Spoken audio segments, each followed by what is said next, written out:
What's up, guys? It's Lee again. Same day, another video about crypto education. Today, we are going to touch on the NFT craze and the Metaverse craze. Two crazy things, all right? If you haven't been living under a rock, you probably have heard about NFTs and the Metaverse, both, all right? And these are very popular blockchain crypto based phenomenons. Okay, and I'm going to spend a little time let you know what the hell is going on in these spaces, and can you make money from understanding what this stuff is, and what does it mean anyway, right? So that when you hear about it, you understand. So first of all, NFTs. What the hell is an NFT? All right, NFT is a non-fungible token. Non-fungible token is NFT. What it means is that you have an asset or a thing that cannot be replicated. It is a very unique thing, right? It's something that you own. It could be a card, it can be a video, it can be anything that's on the blockchain, right? First of all, it has to be on the blockchain, which means that it uses cryptography to stake itself on a ledger. We talked about the blockchain in another video. Go watch the other video. But the key is that it is a crypto-based, blockchain-based asset that is unique. It's one of a kind, cannot be duplicated. All right, and the fact that it can be duplicated, you could screenshot it all you want if it's a picture, but you cannot duplicate the authenticity of it. It's almost like if you can make an NFT out of your mortgage, your deed to your house. You can make an NFT out of anything. You can make an NFT out of this mouse, right? So this is, you can replicate this mouse here, but once you create an NFT, which means that you have taken a picture of this particular one, it won't be a physical object anymore. Take a picture of it and then mint it, M-I-N-T, mint it on the blockchain. It will be a unique asset, right? So that's what a NFT is, just by nature, right? It is a unique asset that is stored or minted on the blockchain. An NFT can take the shape of many different things, such as artwork, a video, as I mentioned. It could be a domain name. A domain name is unique, right? You can have leefrazier.x, and you can mint that on the blockchain. I've already done that. So there are domain names. By the way, you can go to Unstoppable Domains and look up various domain names that you might want to purchase for a small fee. All right. So it's kind of like the internet domain names, like .com names, basically. Okay. And they can cost a lot more, but you own them one time. You don't have to rent them per year like with regular domains. So that's the benefit to that. All right. So that is what an NFT is. Why is it popular? Number one is because it is a one-of-a-kind asset. And you can use NFTs across the entire cryptocurrency world. I should say crypto world. It's not currency per se. You can use NFTs in the gaming world. You can use NFTs in the metaverse. You can own them for collectibles. You can have domain names. Lots of various ways you can use NFTs. The ones that are most popular today that you hear about mostly on the news or in the crypto universe are pictures. Right, they're like, just say like a baseball trading card in a way, but it's a picture of a Bored Ape Yacht Club. It could be crypto kitties. It could be all kinds of various groups of pictures, one of a kind pictures. And some of them don't have to be very elaborate. It's just a unique picture. And the reason why it's such a craze is because there's a clout associated with some of these assets, because it costs a lot of money. It's kind of like owning a Ferrari, right? The reason why a Ferrari is exciting in a way is because people know it to be very expensive and somewhat rare, right? So, and that's basically the emotional hype around NFTs. It's more of an emotional thing, not a logical thing. You can't really look at the analytics to say that, hey, if it meets A, B, and C parameters, then therefore it will be expensive. That is not the case. Okay, it's not. It's like a trading card. Like if you have a Michael Jordan rookie card or something like that, it may be worth money on an emotional level. There's nothing analytical that says the Michael Jordan card is worth a lot. Like, hey, because he is 6'6", and the fact that he hit the NBA in 1983, and the fact that he played for the Bulls equals A, B, and C. No, there is no real tangible way to measure it. So that is the confusing part about NFTs, and why people can't understand, like, why does someone pay $1 million, $50,000, $200,000 for one picture that's digitized, and I could take a screenshot and put it on my wallpaper if I wanted to, but you don't own the actual one. It's the clout behind it. And some of these people, you have to understand that some of these people that's buying these assets, they were in the crypto world more than likely. I don't know the people, right? So, but more than likely they were in the crypto world years ago in 2017 during the last bull market, in 2013, where they were buying Bitcoin for just put $100 in, and they had like 2,000 Bitcoin. Same thing for Ethereum. At one point, Ethereum was 2 cents. Just recently, a year ago, it was $200. Ethereum is $4,000. So imagine if you had put $5,000, or if your portfolio was $5,000, which is not a ton of money for someone to invest. It depends on your financial situation, of course, but just say you put $5,000 into this crypto asset world 4 years ago. It depends on the assets, but that $5,000 will be worth several $100,000 or more today, or more than likely into the millions. So just 4 or 5 years ago, all right? So if you did it 8 years ago, it'd be you'll have multi-millions of dollars, and that's why they have 200,000, $1 million, or whatever the case may be, to buy NFTs, because they have that type of money because they've been in the game, and they understand the blockchain technology, and they're willing to invest in this new emerging asset class within an asset class, the NFT class within the blockchain crypto world. Okay. Another thing about NFTs is that it can take the shape of multiple things. Like, if you're a gamer and you play video games, you understand that you can buy various things, right? Like, you can buy shoes, a hat, or anything inside a specific gun. If you're playing a Ghost Recon or whatever it is you're playing, you can buy these things with real money, and you'll own it inside the game. But the problem is with regular games is that you don't truly own it. As soon as that game goes away, then so does your whatever you bought. So does your machine gun or your infrared glasses or shoes, whatever it is. It goes away.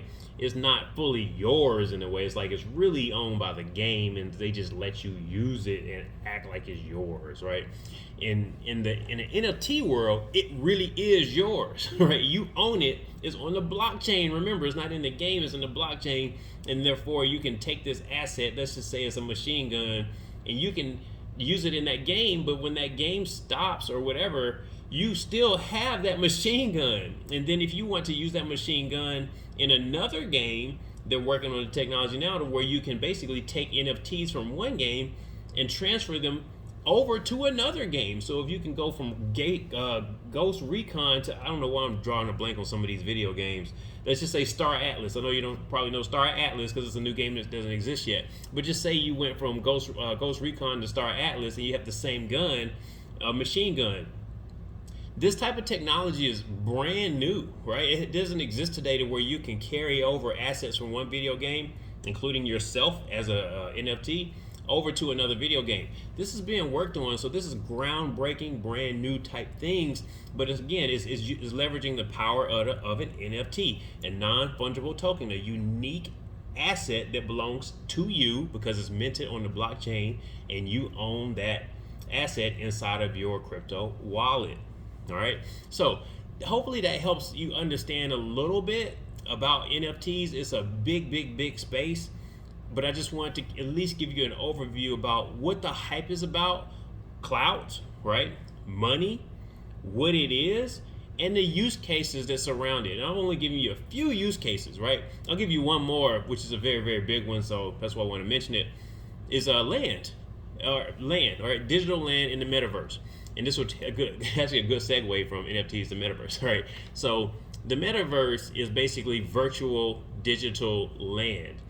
Snoop Dogg, if you look it up, if you type in Snoop Dogg sand or Snoop Dogg land, you'll see some information about how Snoop Dogg purchased a while back land in the metaverse, and then I think yesterday or today, the neighboring land to his land, his plot of land, sold for $450,000. Just the land itself that's next to Snoop Dogg's land in the metaverse, and he's in the sand metaverse. So again, that's NFT. It's a non-fungible token. There's you cannot duplicate that piece of land. That piece of land is what that piece of land is, right? It won't.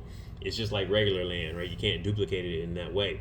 All right, so just a little bit about the metaverse itself, okay? There's multiple metaverses, but again, it's all the same. The metaverses all are basically digital, virtual land that's, again, everything's based in the blockchain, okay? That same technology, again, look at that old video about blockchain technology if you want to, but that's what makes a metaverse, okay?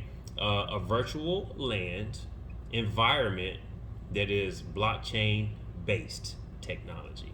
All right, NFTs are a part of that. You're virtually in another space. You look around, you can walk around, you can live there, rent there, work there, whatever you want to do there. Snoop Dogg hosts parties there. You can go to his party there virtually. He might charge you money. You got to pay based on various assets that he's looking for, not necessarily US dollars, but he's going to be looking for sand, SAND, sand. Do you own any sand tokens? It's not financial advice, but you might want to own some sand tokens. All right, so that's just one. That is one metaverse, sand. There's Decentraland. There's those are the top two, and there are others as well. I'm drawing a blank on some of the others, but the point is that there are Facebook, right? He has his metaverse as well, right? But the point is that there are various worlds that are set up and designed for you to enter in a virtual way, and then basically do various things, buy land, build houses, do whatever, various things, like live there, okay? And you know, you Google Mark Zuckerberg and how he rebranded Facebook to Meta, and you'll see how he envisions the future of the metaverse from his vantage point. All right, so that's what the metaverse is.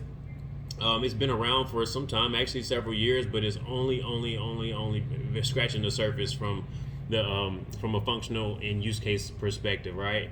I'm looking around at the land right now, a plot of land, a small plot of land, just so you know, and I think in Decentraland right now is about $4,000 or $5,000, just to give you a ballpark, just a random spot. And let me say that I shouldn't say random. The cheapest plots of land are 4,000. And they release various groups of land in phases, like in this month, next quarter of the year, so on and so forth. So it's not always available. So it's a whole world again. The future of the metaverse, in addition to partying and buying land, is working from home. Your job, if you work for Nike, Walmart, wherever you might work, or in a corporate environment, you will have a corporate work. So you will literally go to, let's just say you worked at Amazon, Google. Google's a better example. You worked at Google. They have a Google place to go to in the metaverse. You can walk, drive, or teleport there, and your body, however you want to represent yourself in the metaverse, will show up, and then you will see. You look to your right, left. You'll see all your coworkers around in a virtual environment, using glasses, and or some type of form of glasses where you can see around. And a gyroscope that can, look up and down, similar to how your phone works or your watch. And then you will conduct business there. You can write on a dry erase board and do the same things that you would normally do at regular work, but you'll be doing it in a virtual space. But you might feel a little bit closer to your coworkers if you could look over and see them sitting there versus talking to them through a Zoom call, Teams, or whatever type of video conference platform that you're using today. All right, so that's just one use case. I'm not going to go into much more detail, but just give you an idea about what the metaverse could mean to our economy and our society long term. And long term, I mean maybe 5 years from now, so it's not that long, but it's probably best to invest in it now. That way you can be there early. It's not a skeptical play, in my opinion. This is not financial advice, but in my opinion, it's not a skeptical play. This is taking shape very rapidly, and the people that are get involved in it now will be the same people that got involved in the internet and its technology in the beginning. So just think about that for yourself. Again, remember, I'm giving you this information in order for you to make more intelligent decisions when it comes to purchasing assets in the crypto world. All right. Again, some of the top tokens that you could look at are, well, I'll just give you the two, right? There's about 10 good ones, but again, you can look on CoinMarketCap. There's a section called Metaverse now, and you can see all the top ranked assets. Just look at it that way. Sand and Decentraland are going to be at the top of the list. Mana, M-A-N-A, is Decentraland. Again, I would heavily suggest that you look into blockchain domain names as well, and I'll try to include a link to that below in this video so you can get to it quicker. And again, the future is very promising for this space. So something that you might want to look into as a niche, a niche category within the overall crypto space, in addition to the NFTs. Okay, so that's all I got for you today. Hopefully that helped out. Please take a moment and smash that like button for me. Hit the like button for me. Just take like 1 second. Just take your thumb and just push it just like that. Okay, it really helps out a lot if you do that. It shows me that you have some level of value in the content and lets me know that I should make another video for you. If you don't like the video, then don't like it. Don't hit the like button, right? Or the thumbs up button there. But if you do want to support the content and you find some use in this content, just hit the like button for me and let me know. Make a comment, write a comment below and say, what do you think about it? You need to know more about the metaverse, more about NFTs, or what, right? You want to just advertise what you own as an NFT. That'd be great if you did. But just support the channel in those two different ways. Subscribe, like the video, hit the bell notifications, and leave a comment if you find any value in this video. All right, until next time, you guys, be safe out there and tell your friends and family that the metaverse is here to stay. Have a good one.